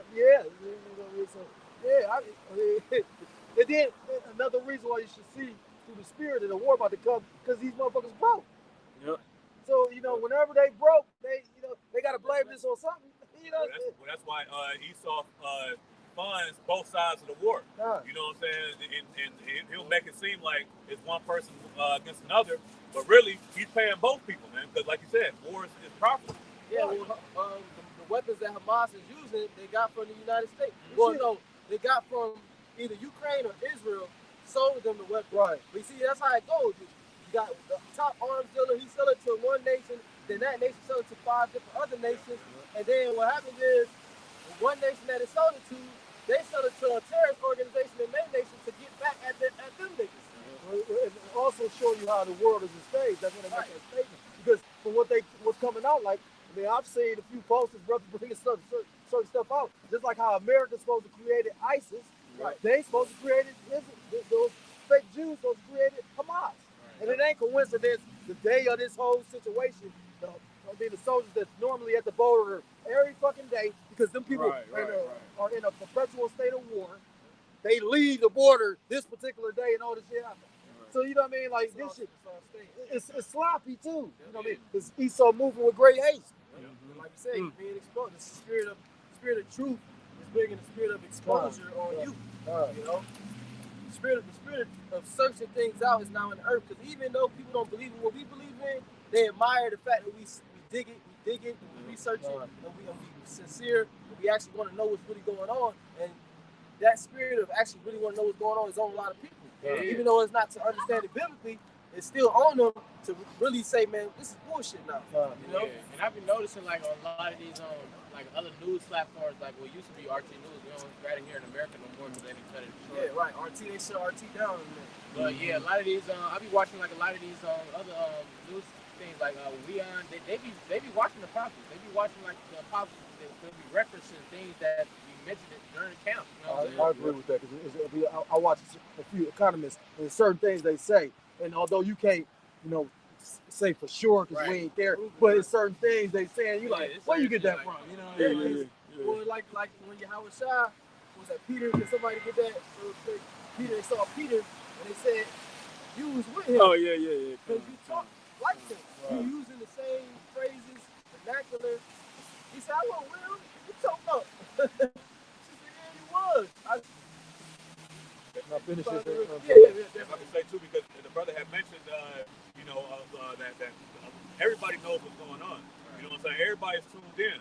But what's happening? What did Yahweh Shai say that he would give us a word that your enemies would neither gainsay nor resist? They have to listen, man, because everything that we're saying ties into everything that's happening right now, man. This is the book of Joel, chapter 3, and verse 10. Beat your plowshares into swords and your pruning hooks into spears. Let the weak say, I am strong. Verse 11. Assemble yourselves and come, all ye heathen, and gather yourselves together round about thither. Cause thy mighty ones to come down, O Lord. Yahweh, Ba'ashem Yahushai. Verse 12, the point. Let the heathen be wakened and come up to the valley of Yahweh Shaphat, for there will I sit to judge all the heathen round about. Where's that region? The valley of Yahweh Shaphat, that's the Middle East. Saudi Arabia, that desert, Saudi Arabia, that's where that war right around the Euphrates. That war is going to be fought all in that region, man. And if I could add real quick, I remember when Ukraine and Russia first went to war, I was kind of following it, and basically Putin had the whole fully backing of his government to the point where that war can start in Ukraine, but it can end up over in Israel. Mm-hmm. So he got the power to go where the fuck they gotta go. They're ready to go. They say that the Lord shall put hooks in their jaws, Yes, sir. and the Lord's gonna cause Russia to go, like you said, as far as Israel. It said, matter of fact, we gotta go there because it said that he shall come against the Holy Land. He said he's gonna enter into the Ezekiel 38. You still want that speak as one of the Galileans? No, No, you good. Ezekiel 38 and 4. I gotta start at verse 2. Son of man, set thy face against God, because we haven't mentioned Russia, but Russia will be another major catalyst in this war of World War III. It says, Son of man, set thy face against God, the land of Magog, and the prince of Meshach and Tubal, and prophesy against you. So, like that, Moabite just walked past. When he walked past, I said World War III. You would think if a motherfucker mentioned a world war they happened yet, you would at least like double take, flinch, something. Like these people, they so sleep, bro. Well, that's the spirit though, because there's a balance. Because the Jake lady, she heard us when they got out this truck, and she stopped and was kind of lightweight ear hustle. But he, like you said, literally just walked past. That's the pride of Moab. You know what I'm saying? Right. That's probably all these people. Because if you know what World War I consisted of, you know what World War II consisted of. So if somebody say World War III, I'm gonna at least turn around and say, what World War III when? When that's going down? Right. Like what? So it says here in verse 4. That's how we was when we heard this truth. We said what? What? Huh? All right. She heard my voice though. God. Yep. Beautiful. Ezekiel 38 verse 4. And I will turn thee back. This is the Lord speaking to God, who is Russian prophetically.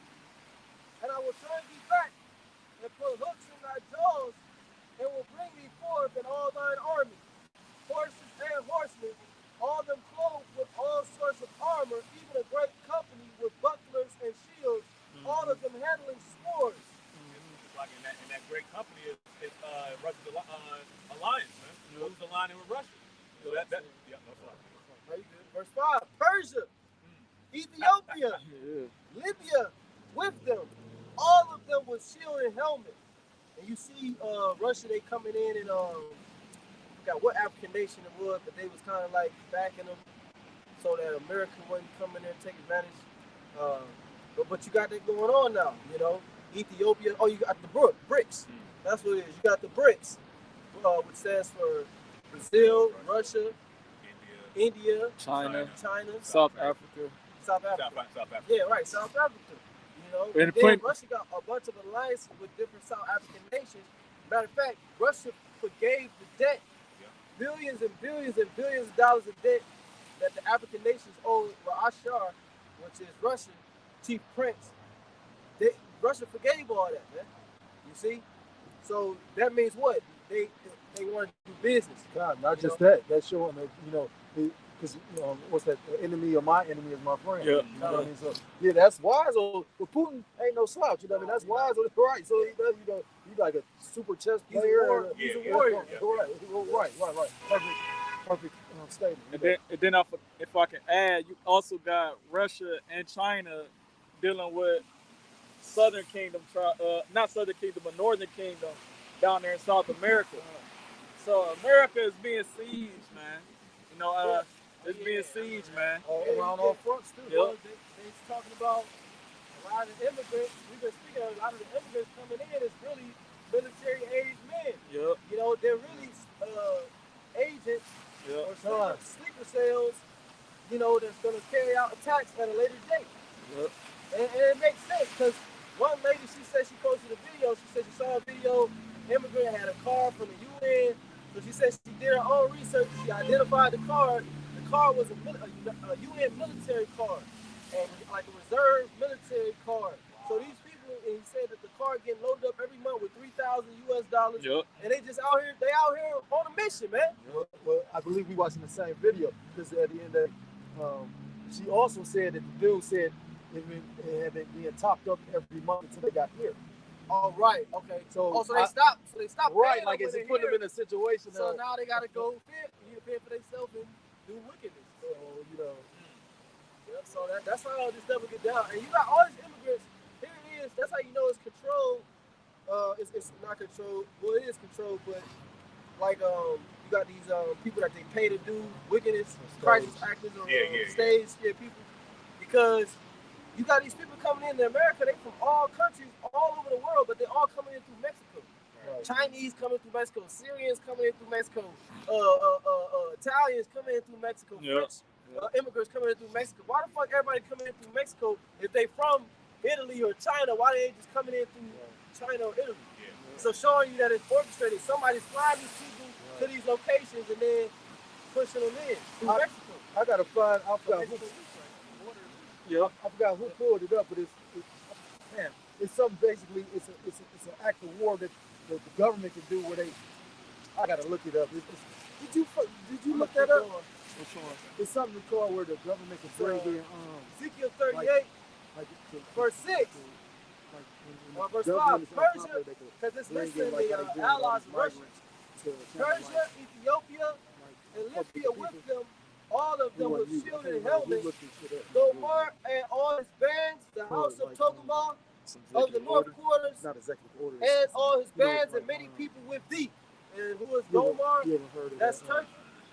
See, so by Turkey also, they made threats to Israel if they don't stop bombing Israel, that they're going to do something. Well, allegedly, I didn't see the article. The president of Turkey already has a problem with the Americans, man. You know what I'm saying? The Turkish people, they're Muslims too.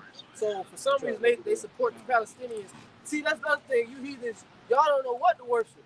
In St. John 4:22, it say ye worship, you know not what. Right. You know, who is y'all was I talking to? He was talking to a heathen woman, man, in our land who thought that she was the real people. Same thing is going on right now, man. You Palestinians, you small hats, you thinking you the people, you're not the people, man. If you was the people, the prophecies would have been fulfilled, man. But again, people don't believe the prophecy, but that's all right. You basically fighting over land that's not yours, man. Yeah. You know what I'm saying? Because what's that? It says that Jerusalem shall be trodden down in the Gentiles, the time the Gentiles be fulfilled. You know, so it's always going to be war, right? What happened? What's that? A couple of years ago, we read the judges, and they were I forgot what nation took the Ark of the Covenant, and then the Philistines, and then the Lord smote them with hemorrhoids. You know what I'm saying? So that's the same thing right now. Instead of them taking the Ark of the Covenant, what they do? They took our land, man. And now the Lord is plaguing them with continual war. Well, this is likened unto those lions being sent among them. As it said in 1 Kings, the Lord sent lions among those Syrians. No. Oh, okay. The Babylonians put the heathen in Israel instead of the children of Israel in all those cities. Oh, and they didn't have a priest. Right. The priest had to come teach them the laws because the Lord was sending lions among them. Well, the Lord in Revelation, he compares the missiles to lions. So the Lord is sending them lions amongst you all over again because you're not the people, man. Okay? And you definitely ain't keeping the laws in the land, man. Right. This is Luke 21. Yes, 21, 24. God, Luke chapter 21, verse 24. And they shall fall by the edge of the sword and shall be led away captive into all nations. And today is the Israelites that were scattered when Yahweh said to flee into the mountains, right? It says, it shall be led away captive into all nations, and Jerusalem shall be trodden down of the Gentiles until the time of the Gentiles be fulfilled. Yeah, see, that's what it is, man.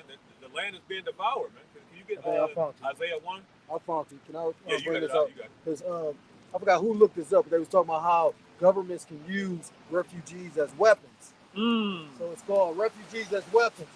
Refugees as weapons or weapon of mass migration is a term used to describe a hostile government organizing or threatening to organize a sudden influx of refugees into another country or political entity with the intent of causing political disturbances in that entity. Right, because if I'm not mistaken, a bunch of refugees that got sent to Italy too. It was arriving in on boat. It was like thousands of them. It was the island of Crete, if I'm not mistaken. The island of one of them small Grecian islands. It was like 7,000 or some crazy amount of thousand immigrants inhabited. They went to this island in Italy and one of them countries, but the island only got like 1,000 citizens in itself. So it was more immigrants on the Right. island than citizens, and it created a threat to that country. And you know what? The president said that it was an act of war. Somebody did it on purpose. To lock you. And you know what? I was just thinking about it because they were just talking about that whole jihad situation. And you know, because I did a video. They was talking about in what was it? Somewhere in California. Basically, they allowed all these migrants in, and then they basically put them on the street. And New York just did it too. Now, New York got like 110,000. Chicago too. But this place had So that's enough to knock the economy out of whack. not just that though. If some shit go down, you got 100,000. What the fuck is this? Because they don't have nowhere to go. They're not housing them anymore. They just got them out there. And then another thing, like they out here with no housing, it's about to be the winter time. You know what I'm saying? So that's more judgment. They even telling like governors and people telling house the migrants, if you got spare rooms, put them in your house. Man, get the fuck out of here. Is you gonna do that, Yeah. Mr. Governor? Right. How many people staying with you in that big house? Yeah, get the fuck Not out a of here. one. Wow, that's fucked up. You got it though. Was you finished? That Yeah, was Luke. on that, I read it. Luke 21. It's like it. Yep. You can go back to it though. I'm about to. I gotta. No, you good. You bring it out, huh? This is Isaiah chapter 1 and verse 7. Your country is desolate. Your cities are burned with fire. Your land strangers devour in your presence. And it is desolate as overthrown by strangers. See, and our land has been overthrown by strangers, man. The biggest pride parade, you know what I'm saying? I forgot what it was. A video, man. These damn small hands was chanting and shit. All of a sudden, like a fire appeared or something like that. That It was shit's sick, like bro. about a couple months ago. But it was like, you know, our land is defiled now, man. You know what I'm saying? And that's all biblical prophecy because everything has to be clean, washed, and rinsed. So that You know? in Luke 21, that proves that the people in the land, they not the Israelites. It says that Jerusalem shall be trodden down, meaning primarily people that's going to have control and dominance. And the majority of the people that's in that land, stepping foot on it, trodden it down, is going to be Gentiles. Not the seed of Abraham, Isaac, and Jacob.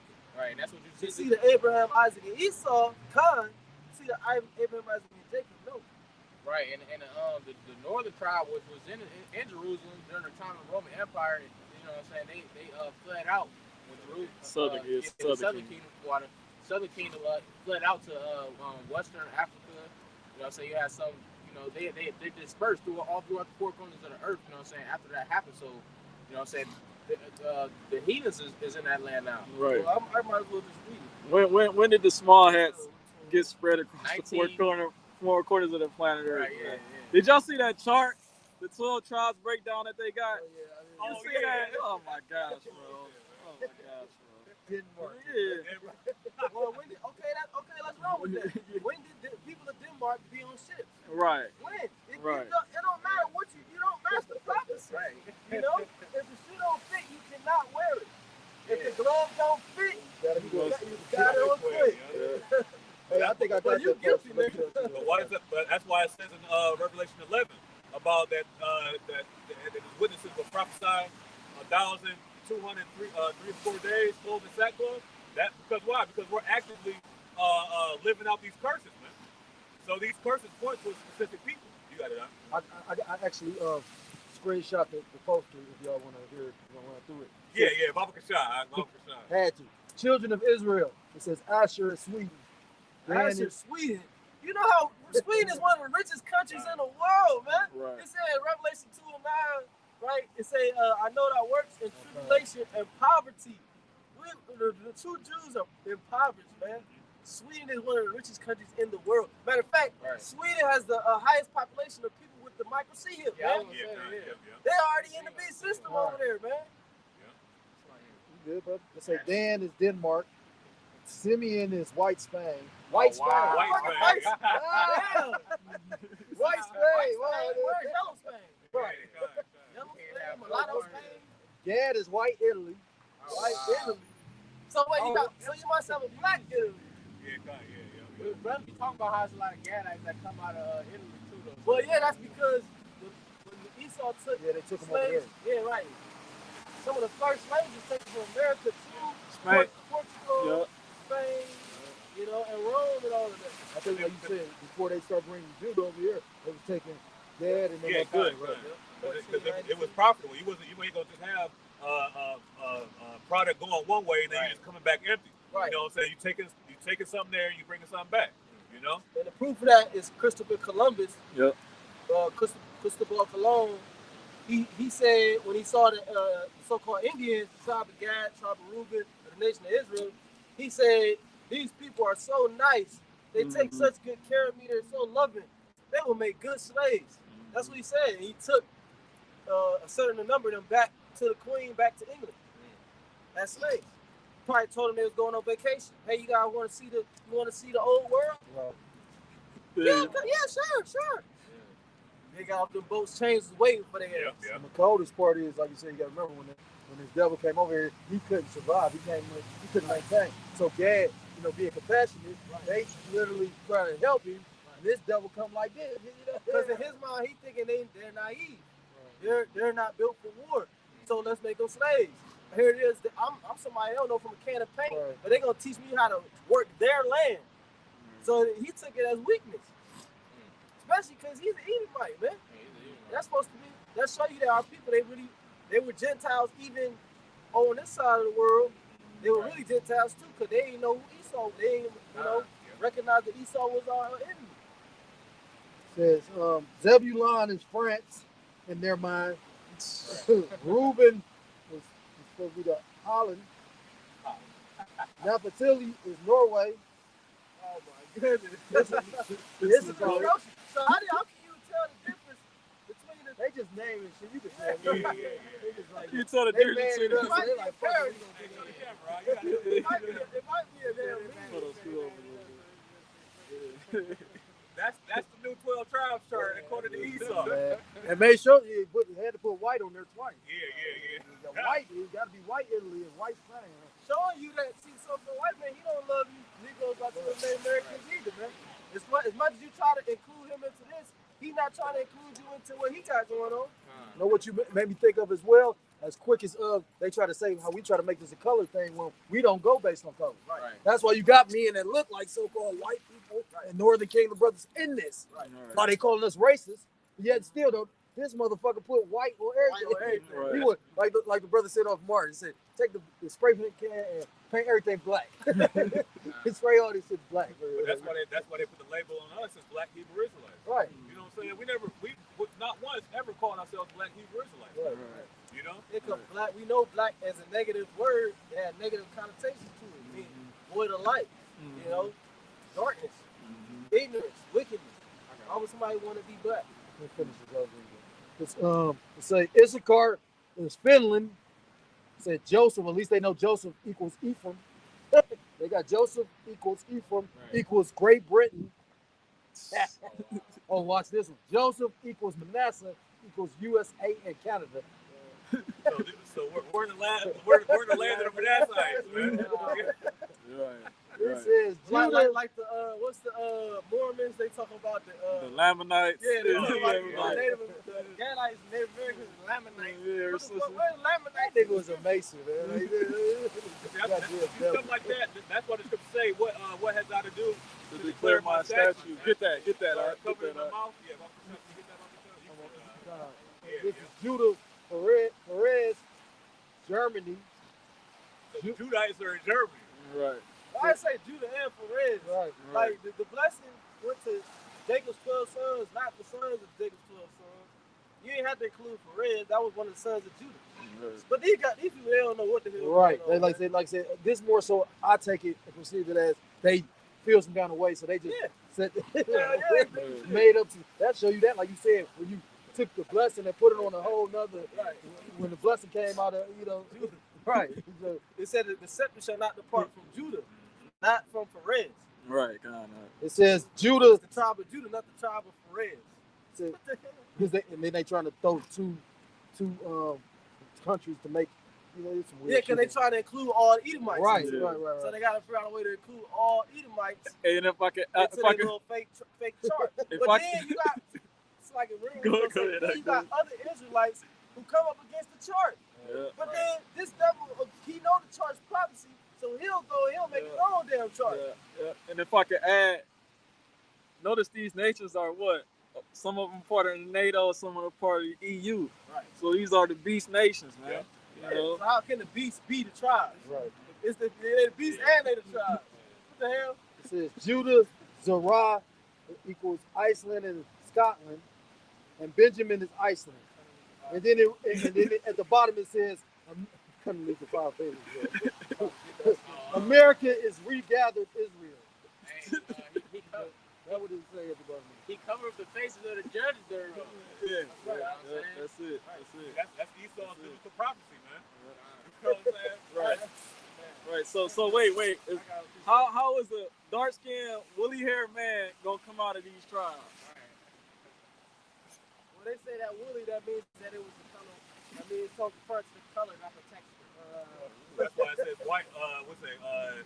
His face is white as snow. No, his hair was white. White head is White like wool. white like It's wool. white as Con. snow. And his eyes was a flame of fire, Con. and his hands and his feet like unto father's bride, Yeah. as if they burned in a In the furnace, furnace. right. Man, how you get cracker out of that? How you get hippie?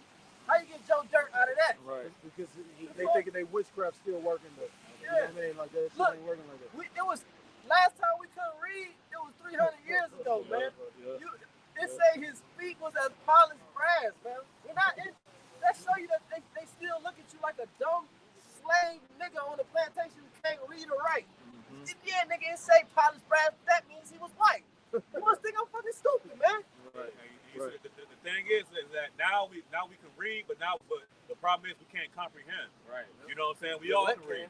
Yeah, kind of. The elect can comprehend. You know what I'm saying? You got it right. This is 2 Peter 1.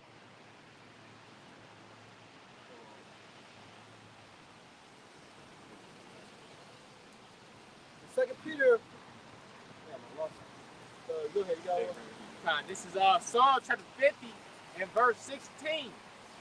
But unto the wicked, Yahweh saith, what hast thou to do to declare my statutes, or that thou shouldest take my covenant in thy mouth? You see, like the brother had been pulled out. That's what happens when the heathen and the wicked take the Lord's covenant in his mouth, man. Yeah. They make stupid bullshit like that, man. Well, you Blasphemy. in the land. Lord said, let favor be shown to the wicked, yet will you not learn righteousness. So you've been given so much favor, you pretty much got the favor that was promised to you in Genesis 27. The fatness of the earth. You got everything but the kingdom of heaven, man. That's the only thing you didn't get was the kingdom of heaven. But everything else, a part of the creation, you pretty much got to experience it, besides going outside of the earth. You know? So the Lord showed you favor, but what did you do with the favor? Did you say, you know what, to show thanks to Yahweh by Hashem Yahushua for giving me the planet Earth, I'm gonna serve him. I'm gonna keep his commandments. I'm gonna push the commandments on the world. No, you did the complete opposite. Yep. You told the world a lie about who Yahweh Hashem Yahushua was. You told the world to disobey every commandment of Yahweh Hashem Yahushua, man. So the Lord ain't do nothing wrong to you, man. You know, you the one who did everything wrong from the beginning. You did everything wrong, man. Yep. And you always wanted to blame it on somebody else. Yep. You're the worst type of people. Yeah, hold no accountability for themselves. Right. That's a psychopath. Yeah, a Here it is, narcissist. the world is. Here it is. That's like a kid who builds a tower, then tears the tower down, and then cries because the tower is destroyed. That's what Scripture says. That which is made crooked, who can make straight? Esau was praised to be crooked, man. Oh, there's something wrong with this Negro, man. Yeah, there's something wrong with him. I was going to add to what you were saying, Islam, about how literally, you know, the Lord set it up for this devil to have his way. And out of all the, you know, the heathen rulers, he the only one that portrayed himself to be under the covenant, the people, and to believe in the scriptures, to be completely opposite. And that's why you are the wicked. And that's why you're going to be judged for that. You know what I mean? Like, yeah, you got it. That's why the Scripture say that he thought that he was all together at one with thee, because he's been doing all of this, and the Lord has a judgment for him, because the Lord is allowing Esau to fulfill the complete amount of wickedness. Man. You know what? It just hit me. Because it's really, like you said, like at one point in time, a lot of people believed in this devil. But now, like I said, he's being revealed. You know, ultimately, you know, he's been letting him get away with it without a judgment for Now this man is being exposed at the end. And he's about to be judged too. Right. And the judgment gonna be so great, the world's don't understand why the Lord is long suffering.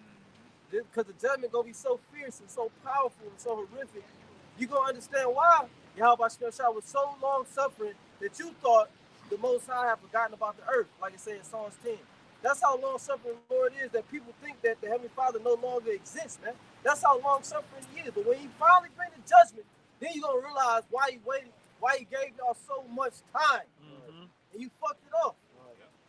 This is 2 Peter 1:16. It says, "For we have not followed cunningly devised fables, when we made known unto you the power and coming of our Lord Yahweh Shah Mashiach, but were eyewitnesses of his majesty." See, so Peter, the Apostle Paul, all the disciples, they were eyewitnesses of Yahweh Shah. But see, we're eyewitnesses of Yahweh Shah too. So we see him with our third eye. That's why I said, let your eye be single, because we see the Lord in our mind's eye. So we focus on Yahweh Shah. Therefore, we're not going to follow no cunningly devised fables, which is all of the ways of this world. Yeah. What's that? Colossians say the rudiments of the world. Yeah. We have not followed the rudiments of the world, man, but we have followed Mashiach. Okay? Being not tossed to and fro, Right. you know.